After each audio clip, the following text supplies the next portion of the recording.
खुश रहो, आबाद रहो, हंसते रहो, बसते रहो। ये है रेडियो दी लॉस्ट गार्डन। क्या कहूँ, जीवन का रहस्य जब जिंदगी में आता है, रहस्य भी ऐसे जिन पर कभी भी भरोसा नहीं किया, कभी भी भरोसा नहीं किया। ऐसे नहीं कहती कि मैं अभी भरोसा नहीं करती, कभी भी भरोसा नहीं किया था। जब भी कोई ऐसी बातें किसी की जुबान से सुनती थी और हम कहते हैं कि ये बातें अंधविश्वास है, जिस बात की हमको नॉलेज नहीं होती वो हमारे लिए अंधविश्वास भी हो सकता है और हमारे लिए भ्रम भी हो सकता है। हमारे लिए बहुत कुछ हो सकता है जो हमारी कोई समझ में नहीं आता, वो हमारे जीवन में बहुत कुछ रूप रंग लेके हमारे में आ सकता है। ऐसे ही हमारी पुरातन गाथाएं में बहुत सी ऐसी गाथाएं थी जिन पर कभी भी भरोसा नहीं होता था। क्या मैं आज भरोसा करती हूँ? जैसे एग्जाम्पल के तौर पर लेती हूँ माँ पार्वती शिव जी, और कहते हैं कि माता पार्वती ने श्री गणेश को अपनी मैल से जन्म दिया था। कैसे? आज जब मैं ऐसे दौर से गुजर रही हूँ और मेरे एक्सपीरियंस ऐसे हैं, तो हर बात को सिर झुका के मानने को दिल करता है। कैसे ऐसे संभव है, कैसे ऐसे हो सकता है कि कोई अपने ही एक आँख के आंसू से, कहते हैं कि वेद व्यास ने अपने एक आंसू से एक बेटे को जन्म दिया था। कैसे जन्म दिया था? ये किस चीज़ का मेटाफर है? कहते हैं कि एक ऋषि ऐसे थे जिन्होंने अपने कमंडल से अपने एक बच्चे को जन्म दिया था। कैसे? ये कैसे संभव है? इसके पीछे क्या सिंबॉलिक रूप है? इसके पीछे कौन सी ऐसी जानकारी है जो आज तक की मैं कहती हूँ साइंस भी वहाँ तक नहीं पहुँची। टेक्नोलॉजी में कितनी भी तरक्की हो जाए, पर जो बात मैंने आज अपने जीवन के इस दौर में से गुजर कर सीख रही हूँ और देख रही हूँ, समझ रही हूँ, जान रही हूँ, मैं सरप्राइज्ड हूँ। इस जीवन ने बचपन से ही मेरे को सरप्राइज माहौल में खड़ा किया हुआ है। मैंने कई बार प्रेयर में परमात्मा को ये भी कहा है कि तुमने जिंदर मेरा नाम क्यों रखाया, तुमको मेरा नाम ही रख देना चाहिए था सरप्राइज। अनजाना, अजनबी। जीवन के हर डिमेंशन में मैंने खुद को अजनबी पाया। क्या बचपन है, क्या जवानी है, क्या रंग है, क्या रूप है, क्या सोच है, क्या भाव है, हर वक्त मेरे में अजनबी भाव। वो बातें जिन पर कभी भरोसा करने को दिल नहीं करता था। ऐसे लगता था कि दिमाग खराब है। ऐसा कैसे हो सकता है कि पार्वती ने अपनी मैल से श्री गणेश को जन्म दिया है? ऐसा कैसे हो सकता था? ऐसी बातों पर भरोसा करने को बिल्कुल ही दिल नहीं करता था। पर ये ब्रह्मांड एक ऐसी रहस्यमयी चमत्कारी यात्रा है कि आज सिर्फ उसको सिर झुकाने को दिल करता है। कैसे? हम सोचते हैं हमारा डीएनए बनता है हमारे खाने पीने से, रंग, हमारे माहौल से। जैसी रंगत हमको माँ बाप से मिलती है, माँ बाप का डीएनए, हमारा सबका डीएनए हमारी खून से, हमारी मांस मज्जा में तैयार होता है। जैसे आज के मेरे एक्सपीरियंस हैं। मांस मज्जा इंसान के अस्तित्व को तैयार नहीं कर सकते। मांस मज्जा से, खून से हमारा जिस्म बनता है, हमारा अस्तित्व नहीं बनता। हमारा अस्तित्व कहाँ से बनता है, कैसे बनता है? उससे बनता है हमारा असली डीएनए, हमारा वातावरण, हमारा माहौल, हमारे हालात, हमारी सोच, हमारे भाव, हमारे अनुभव, हमारा होश, इन सब की रंगत से बनता है हमारा डीएनए। मांस मज्जा की जो कीमत है डीएनए बनने में, जिस्मी लेवल पर, वो है 10%। 90% डीएनए कहाँ से बनता है? जो हमारे अस्तित्व को बना डाले, ना कि हमारे जिस्म को बना डाले। मैं बात करती हूँ संपूर्ण अस्तित्व की। हम असल में है क्या? हमारा अस्तित्व क्या है? मैं ये बात नहीं करती कि मैं जिंदर हूँ, मैं महेंद्र कौर और मेहर सिंह की बेटी हूँ। मैं बात करती हूँ मेरे अस्तित्व की। हमारे अस्तित्व में हमारा डीएनए कैसे बनता है? हमारे कर्मों से, हमारी सोच से, हमारे भाव से कैसे बनता है?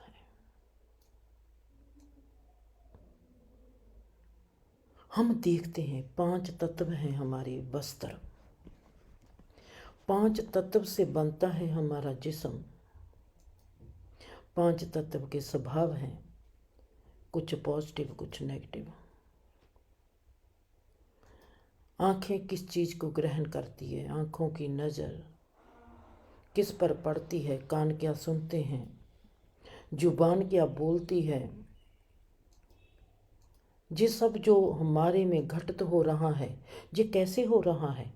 हमारी आंखें देख कैसे लेती हैं? हमारे कान सुन कैसे लेते हैं? हमारी जुबान बोल कैसे लेती है? ये शब्द कहाँ से आते हैं? ये शब्द कहाँ से पैदा होते हैं? हम जीवन की कोई भी विज्ञान को हो, जीवन की कोई भी सोची हो, जीवन की कोई भी बुद्धिमानी हो, हम नहीं जानते। संसार एक तरफ अगर देखती हूँ कि ये समझदारी का एक नमूना है, वहाँ पर भी देखती हूँ कि ये महा बेवकूफ़ी का एक नतीजा है। थोड़ी सी चीज़ मिल जाती है, इंसान कितना इतरा के चलता है, अपने आप में कितना गुमान पैदा कर लेता है। गुरुद्वारे, मंदिर, मस्जिद की ओर जाता जाता ही अपनी गर्दन को, अपनी रीढ़ की हड्डी को ऐसे सीधा खड़ा कर लेता है कि जैसे मेरे जैसा कोई भी नहीं, हम कुछ नहीं, हम मिट्टी के मादो भी नहीं। हमारे को हमारी प्रगति, हमारे को हमारी सोच, हमारे को हमारी भावना, हमारे को हमारे हालात कहाँ से पैदा होते हैं हम जानते तक नहीं। डीएनए जिस्म में सिर्फ 10% का तय होता है, जो बता देगा कि इसके माँ कौन है, इसका बाप कौन है। पर हमारा अस्तित्व कैसे बनता है, हमने अपने अस्तित्व में कैसे, किस सोच को ग्रहण करना है, किस भाव को ग्रहण करना है, कैसे अनुभव लेने हैं हमने, हमारे कर्मों का सिलसिला क्या है, हम क्या करेंगे, कहाँ जाएंगे, कैसे जिएंगे, कैसे मरेंगे। हमारा जीवन जो हमको दिखाई देता है ये सिर्फ 10%, और 90% हमारा अस्तित्व कहाँ जाता है? जब हम मर जाते हैं, जब हम जन्म से पहले थे, वो जो हमारा जीवन का घेरा था वो कहाँ चला गया, कहाँ जाता है? उसके बारे में हमको जानकारी नहीं। हमको हमारे 10% की जानकारी नहीं, हमको हमारे 90% की जानकारी कैसे मिलेगी और कहाँ से मिलेगी। मेरी नज़रें किसको ग्रहण करती हैं, मेरे कान किन शब्दों को सुनते हैं, मेरी जुबान किन लफ्ज़ों को बोलती है, उनमें से वो अनुभव मेरे जिस्म में से कैसे गुजर के जाते हैं, उन सब से मैं देखती हूँ कि कैसे इंसान का, जिसको हम कहते हैं ब्लूप्रिंट, वो कैसे तैयार होता है। ब्लूप्रिंट जो हमारा डिजाइन है, जो हमारा मैप है, जो हमारा नक्शा है, जो हमारे जीवन रूपी महल को खड़ा करेगा, जिसमें हमारे एक्शन चलेंगे, जिसमें हमारी क्रिया होगी, जिसमें हमारा जीवन बहता है, जिसमें हमारी मौत होती है, जिसमें हमारा जन्म होता है, वो सब क्या है। ब्लूप्रिंट हमारा कहाँ से तैयार होता है? 5 तत्व के स्वभाव से। 5 तत्व का स्वभाव क्या है, उसके गुण क्या हैं, उसके अवगुण क्या हैं, हमको कुछ भी पता नहीं। आज जब मैं समझने लगी हूँ कि माता पार्वती ने अपनी मैल से कैसे श्री गणेश को जन्म दिया, तो उनको सिर झुकाने को दिल करता है। इतनी गहराई, इतना गहरा एहसास। बैकुंठ किसको कहा गया है, शिव किसको कहा गया है, पार्वती किसको कहा गया है। अमेजिंग। ये जो ऋषि मुनियों की रची हुई कथाएं हैं, वो आज के युग में कहाँ चली गई। हमारा आधुनिक युग है, हमारा आज का प्रगतिशील युग है, आज की हमारी सभ्याचार का स्थिति जो थी शिखर पर थी, आज टेक्नोलॉजी की बात होती है, पर इंसान कहाँ है, इंसान है ही नहीं। ये जीवन क्या, ये संसार क्या जीवन का एक आयाम है, ये मौत का एक आयाम है। मौत के आयाम में हमारे को खिलना चाहिए जीवन के लिए, पर हम मौत के आयाम में मौत ही बन के विचर रहे हैं। कहाँ है धर्म जिसने तरक्की की है। गुरुद्वारे, मंदिर, मस्जिद बनाने से, बड़ी बड़ी बिल्डिंगें खड़ी कर देने से क्या धर्म की नहीं होगी? क्या ये धर्म बन गया? बड़े बड़े शिव जी के बुत बना देने से, बड़े बड़ियाँ मूर्तियाँ बना देने से क्या ये इंसान की गति है? ये कैसा धर्म है, ये कैसा वक्त है जो पीछे को जाता है, आगे की ओर नहीं जाता। हम अपने साथ अतीत को लेके फिरते हैं, हमारे जीवन की कोई गति है ही नहीं। गति रुकी क्यों हुई है? सिर्फ आज के वक्त में क्या गति करेगा? सिर्फ टेक्नोलॉजी। इंसान गति नहीं करेगा, इंसान वहाँ पर ही रुका रहेगा। साइंस ढूंढती है परमात्मा क्या है, और हमारे पास इतनी कथाएं हैं जहाँ पर हमारी गति रुकी हुई है। क्या आज के इस युग में कोई उस गति को जानने वाला कोई नहीं होगा कि कहाँ से ये कथाएं पैदा हुई हैं? अगर ये पैदा हुई हैं, उनके पीछे रहस्य क्या है? हम किसी को बेवकूफ़ नहीं कह सकते। बेवकूफ़ कौन होता है? बेवकूफ़ी कौन करता है? बेवकूफ़ी की परिभाषा क्या है? बेवकूफ़ी के पीछे भी तो कोई शिक्षा होगी कि परमात्मा ने बेवकूफ़ी लफ्ज़ को पैदा किया। हम किसी को आसानी से कह देते हैं कि ये तो पागल है। पागल बनाने की परमात्मा को क्या जरूरत थी? अगर जरूरत थी तो ही तो उसने बनाया होगा। भ्रम बनाने की परमात्मा को क्या जरूरत थी? जे माया रचने की परमात्मा को क्या जरूरत थी अगर परमात्मा है? जे कह के हम बच नहीं पाएंगे कि ओ जे संसार एक सपना है, ओ जे संसार एक भ्रम है, जे संसार एक माया है। आपने कैसे जान लिया कि संसार माया है? आपने कैसे जान लिया कि जे एक भ्रम है, जे एक सपना है? सपने को आप जानते हो, संसार को कब आपने जाना कि ये एक सपना है? सुनी सुनाई बात।